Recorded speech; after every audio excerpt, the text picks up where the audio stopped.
गणेशला लाव गेला अनेकदा फोन त्या आम्ही तिकडे तू पण साखळीचा बंद करायचं लक्षात ठेवा.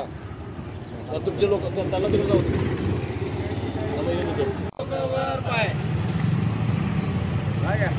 प्रशासनाचा धिक्कार असो, महापालिका प्रशासनाचा धिक्कार असो. अरे महापालिका प्रशासन करायचं काय? खाली डोकं वर पाय.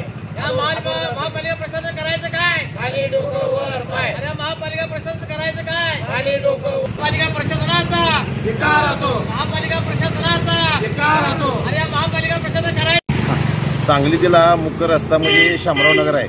गेले 6 महिने झाला हा किती मोठा खड्डा पडलाय. आज आम्ही लोकहित मंचच्या वतीने तर रास्ता रोको आंदोलन केलंय की ह्याबाबत कोणते महानगरपालिकेचे बांधकाम विभागाचे अधिकारी याकडे दुर्लक्ष करतात. आयुक्त साहेबांना आमची विनंती आहे की सांगली मिरज महानगरपालिकेचे कर्तव्यदक्ष आयुक्त शुभम गुप्ता साहेबांना की हा खड्डा तातडीने मुदवा.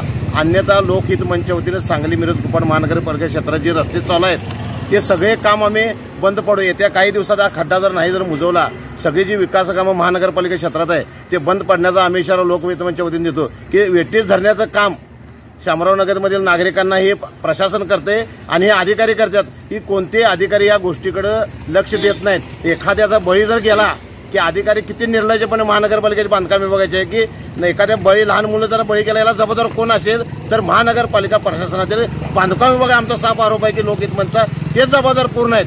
आणि आयुक्तांनी याची तातडीनं दायित्व आयुक्त साहेबांनी घ्यावी आणि हा खड्डा नाही जर मुजवला तर महानगरपालिका क्षेत्रातील सर्व जी विकास कामं चालू आहे ते बंद करण्याचा इशारा आम्ही लोकहित मंचच्या वतीने देत आहे.